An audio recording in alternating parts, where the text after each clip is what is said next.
नमस्कार, मैं अंजुला इस चैनल के माध्यम से वास्तु संबंधित सारी जानकारियों को लेकर प्रस्तुत कर रही हूँ। आज मैं वास्तु के परिचय के बारे में बता रही हूँ। वास्तु शब्द संस्कृत के बस शब्द से निकला है। बस शब्द का अर्थ है बसना।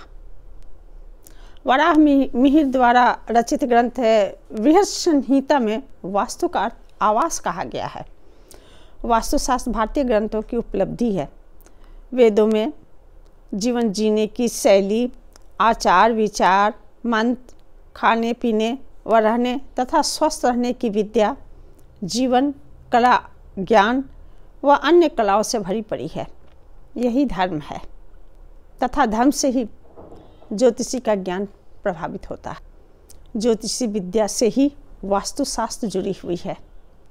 वास्तुशास्त्र के सिद्धांत से ही यह तय हो सकता है कि घर, भवन या कोई भी निर्माण सही है या नहीं, क्योंकि यदि निर्माण वास्तु निशान सही नियमों के अनुसार नहीं है तो वहाँ रहने वाले लोगों को परेशानी तथा उसका विकास नहीं हो सकेगा। वास्तु अनुसार भवन निर्माण न होना ही व्यक्ति के अस्वस्थ, आय में कमी, विकास का रुक जाना व अशांति का कारण बनता है। वास्तु शब्द वस्तु से संबंधित है। बस और वस्तु मिलकर वास्तु को चरितार्थ करते हैं। नगर, शहर, ग्राम, कहीं भी किसी भी तरह का निर्माण कार्य हो, उसका संबंध वास्तु से है। किसी भी तरह का कोई रचना हो, शिल्पी कार्य हो, जहाँ निर्माण कार्य हो रहा है वही वास्तु है।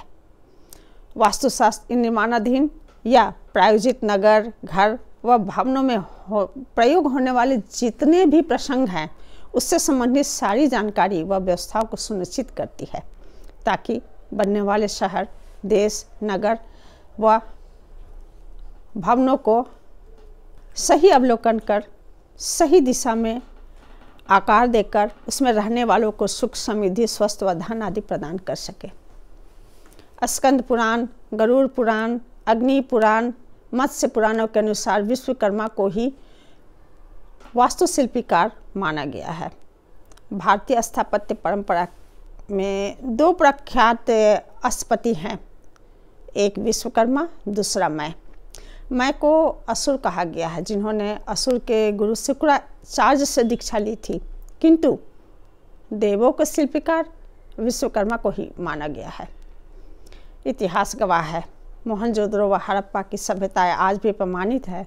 इनके अवशेषों से पता चलता है कि बड़े ही सुव्यवस्थित ढंग से इनकी रचना की गई होगी, किंतु समाज के कालचक्र के साथ ही साथ वास्तु के प्रारूप में बदलाव आता गया।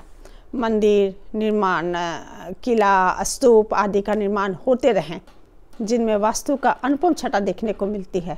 आज भी स्तूपों में सारनाथ व सांची के स्तूपों में कलाकृति व चित्रकला की भव्यता देखते ही बनती है।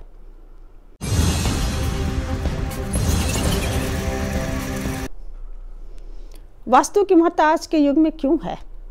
जैसे शरीर के संतुलन के लिए जल, अग्नि, वायु, पृथ्वी व आकाश तत्वों का संतुलित होना आवश्यक है, उसी प्रकार एक मकान के अंदर भी इन पंच तत्वों का संतुलित होना आवश्यक है। जल की व्यवस्था का सही होना, अग्नि अर्थात रसोई घर, बिजली के सामान, ट्रांसफार्मर, बिजली का मीटर आदि अग्नि से संबंधित सारे वस्तुओं को सही जगह होना, मकान के अंदर पर्याप्त मात्रा में स्वच्छ वायु का आना तथा दूषित वायु का निकासी सही ढंग से होना। पृथ्वी से संबंध है वैसी मिट्टी जिसमें फल फूल लगाए जाए, मिट्टी भुरभुरी ना हो, बलुआ ना हो, जमीन में धंसान की समस्या न उत्पन्न हो आदि इन बातों का ध्यान रखा जाना चाहिए। आकाश तत्व का मतलब है खुलापन। खुले आकाश की आवश्यकता धूप और चांदनी दोनों की रोशनी की आवश्यकता होती है। ध्यान देने की बात है कि चांदनी की भी रोशनी शरीर पर प्रभाव डालता है। इन्हीं मानकों को मानकर तथा हमारा देश उत्तरी ध्रुव से प्रभावित है, हमारे ऋषि मुनियों ने वास्तुशास्त्र का निर्माण किया ताकि मकान में रहने वालों को सुख समृद्धि संतति व आयु की प्राप्ति हो सके। आज के युग में एक आदमी भी बता दे कि वह सुखी है तथा उसे कोई समस्या नहीं है, कारण वास्तु अनुसार घर का ना होना। किस्मत वाले को ही संयोग वास्तु अनुसार बना मकान मिल जाते हैं तथा मकान का सकारात्मक प्रभाव के कारण उसे उन्नति व सुख का लाभ मिलता है, परंतु ऐसे किस्मत वाले बहुत कम होते हैं। फिर भी यदि वास्तु अनुसार घर या फ्लैट नहीं है तो बहुत से उपाय द्वारा बहुत हद तक वास्तु दोष को कम किया जा सकता है।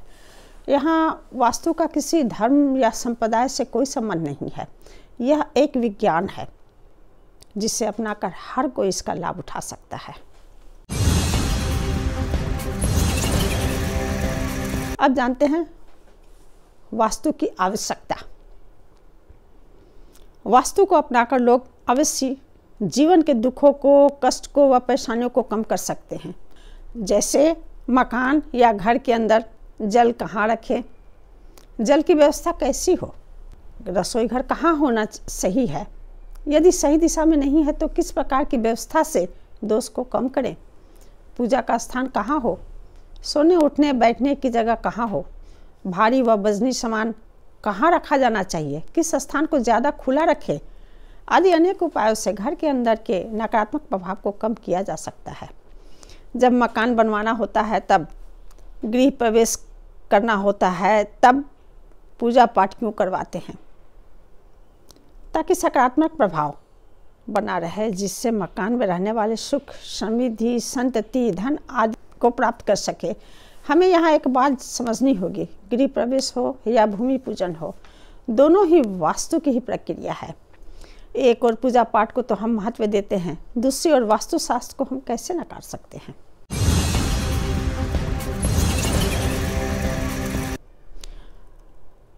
वास्तु के अनुसार 8 दिशाएं हैं। 8 दिशाओं का संतुलित होना, पंच तत्व का संतुलित होना, भूखंड के बीचों बीच, भूखंड में मकान हो या भवन हो या कोई भी स्थान हो, उसके बीचों बीच ब्रह्म का स्थान होता है, उसकी महत्ता, घर के अंदर स्वच्छ वायु का आना तथा प्रदूषित वायु का निकासी सही ढंग से होना, ताकि घर में रहने वालों का स्वास्थ्य अच्छा रहे।